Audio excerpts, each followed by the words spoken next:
అందరూ కూడా నడుచుకుంటూ వెళ్తూ ఉంటే ఇక ప్రశాంత్ ఈ విధంగా అంటూ ఉంటాడు. ఇదంతా వర్కౌట్ అవుతుందంటావా? ఖచ్చితంగా వర్కౌట్ అవ్వాలిరా. వర్కౌట్ అయితేనే కదా ఇక నీ కాళ్ళ దగ్గరికి అందరూ కూడా వస్తారు. చివరికి రామలక్ష్మి కూడా వస్తుంది. హ్మ్. ఇక నువ్వే రామలక్ష్మి మెడలో తాళి కడతావు. ఖచ్చితంగా అదే జరుగుతుంది. నువ్వు మనసులో ఏం పెట్టుకోకో అని ఈ విధంగా అంటూ వెంటనే అక్కడి నుండి ప్రశాంత్ బయలుదేరుతూ ఉంటాడు. మరోవైపు మాత్రం ఇక చారు మాత్రం సీతారాముల బట్టలను పట్టుకొని అలా నడుచుకుంటూ వెళ్తూ ఉంటుంది. అబ్బా, ఏంట ఇంత బాగా కొడుతుంది. ఇంకెంత దూరం నడవాలో ఏంటో.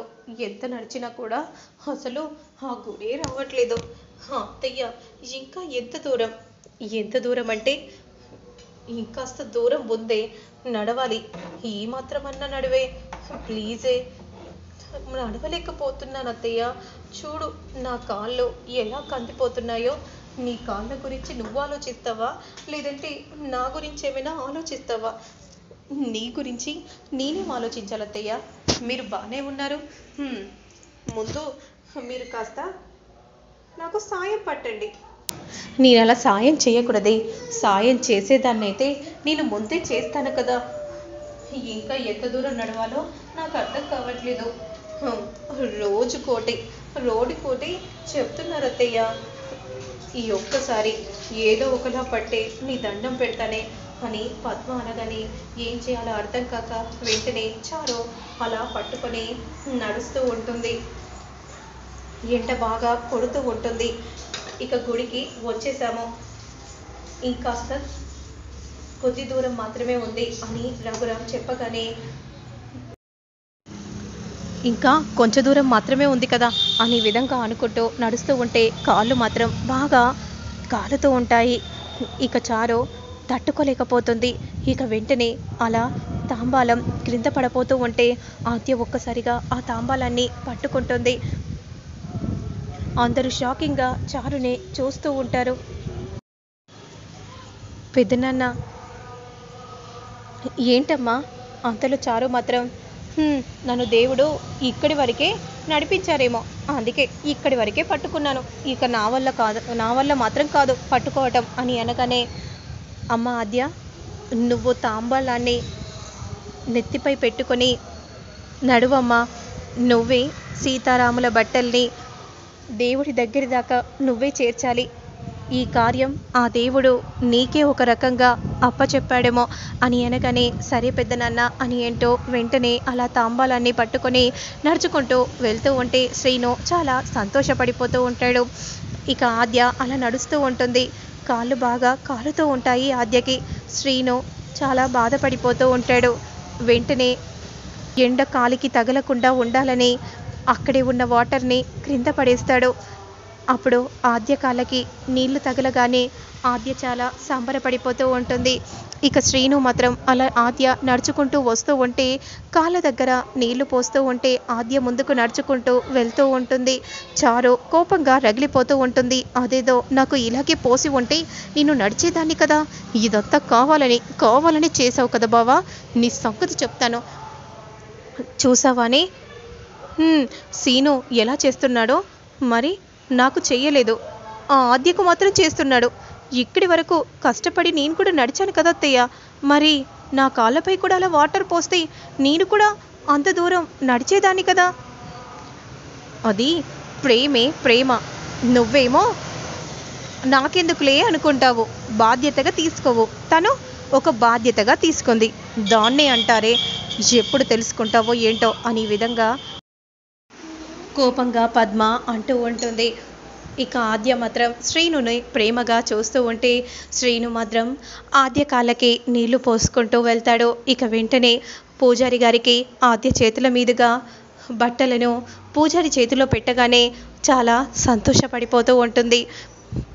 పూజ మొదలు పెట్టండి పంతులు గారు అని విధంగా రఘురామ్ చెప్పగానే, సరే అయ్యా అని అంటూ వెంటనే పూజను మొదలు పెడుతూ ఉంటారు. నిజంగా అమ్మ, మీ కోడలు మాత్రం ఎంతో అందంగా ఉంది అని పద్మతో పూజారి చెప్పగానే, చారు చాలా సంతోషపడిపోతూ ఉంటుంది. శ్రీనును చూస్తూ ఉంటే సుఖీభవ అని అంటూ ఆద్యను అక్షంతలు వేసి అలా పంతులు గారు ఆశీర్వదించగానే చారు ఒకసారిగా షాక్ అయిపోతుంది. ఏంటి పూజారి గారు, మీరేం మాట్లాడుతున్నారు? తనే కదా మీ కోడలు. తను కాదు, ఇదిగో మా చారునే నా కొడుకుకు భార్య. తానేమీ కాదు, ఏదో అనుకోకుండా వస్త్రాలను పట్టుకుందే తప్ప ఇక్కడి వరకు నా కోడలే తీసుకుని వచ్చింది. అంతే కదనే, అంతే కదా అత్తయ్య అని ఈ విధంగా అంటూ వెళ్ళు వెళ్ళు శ్రీను పక్కన వెళ్ళి నిల్చోపో అని పద్మ చెప్పగానే వెంటనే శ్రీను పక్కన వెళ్ళి చారు నిలబడగానే శ్రీను కోపంగా చూస్తూ ఉంటాడు. ఇక మరోవైపు మాత్రం ఆద్య రామలక్ష్మి ఒకే దగ్గర ఉంటారు. అప్పుడు రౌడీలు మాత్రం రామలక్ష్మిని కనిపెడుతూ ఉంటారు.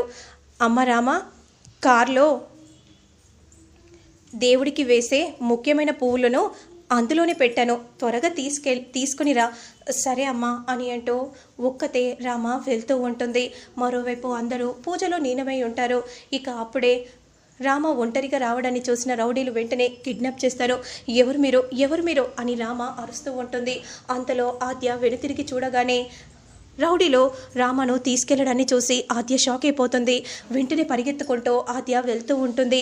రామా రామా అని అంటూ ఉండగా వెంటనే కారులో ఎక్కించుకొని అక్కడి నుండి వెళ్తూ ఉంటే ఏంటి అసలు రామని ఎవరు తీసుకెళ్లారు అని విధంగా అంటూ కారు వెనుకలే ఆద్య పరిగెత్తుకుంటూ వెళ్ళిపోతూ ఉంటుంది. మరోవైపు శోభనానికి ప్రభాస్ ఫ్రెండ్ అన్ని ఏర్పాట్లు కూడా చేస్తాడు. ఇక గదిలో సెంటు కొట్టుకొని ముస్తాబుగా రెడీ అయి ప్రశాంత్ రామ కోసం ఆలోచిస్తూ ఉండగా అంతలో కారు ఆగుతుంది. ఇక వెంటనే కారు నుండి ఎవరు మీరు, నన్ను ఎవరు ఇక్కడికి తీసుకుని వచ్చారు అని అంటూ ఉంటే వెంటనే రామను గదిలో పడేసి అక్కడి నుండి వెళ్ళిపోతూ ఉంటారు. ఎవరై ఉంటారో అని రామలక్ష్మి అలా దగ్గరగా వెళ్ళి చూసేసరికి ప్రశాంత్ని చూసి షాక్ అయిపోతుంది. నువ్వా నువ్వా అవును నేనే రామలక్ష్మి, నువ్వంటే నాకు ఎంత ఇష్టం. ఏమో ఈ పెళ్లి జరుగుతుందో లేదో, నీతో శోభనం అయ్యాక ఆ తర్వాత నేను పెళ్లి చేసుకోవాలని నిర్ణయం తీసుకున్నాను. ఈ లోపే ఆ శౌర్యగాడు ఏదైనా చేసుంటే అందుకే నా ప్లాన్లో నేను ఉన్నాను. మూర్ఖుడా, ఇలా చేయటం తప్పని నీకు తెలియదా? తప్పప్పుల గురించి ఈ కలియుగంలోనేనా రామలక్ష్మి నువ్వు మాట్లాడేది? ఇదంతా కాదు, ఇదిగో ఈ చీర, పూలు, పండ్లు ఇవన్నీ కూడా నీకోసమే ఇక్కడ ఏర్పాటు చేశాను. ఈ చీర కట్టుకొని పూలు పెట్టుకొని ముస్తాబుగా రెడీ అయ్యి రా రామలక్ష్మి. అప్పుడు వెంటనే రామలక్ష్మి కోపంగా ప్రసాద్ చెంప పగలగొట్టగానే ప్రసాద్ కోపంగా అలానే రామలక్ష్మిని చూస్తూ ఉంటాడు.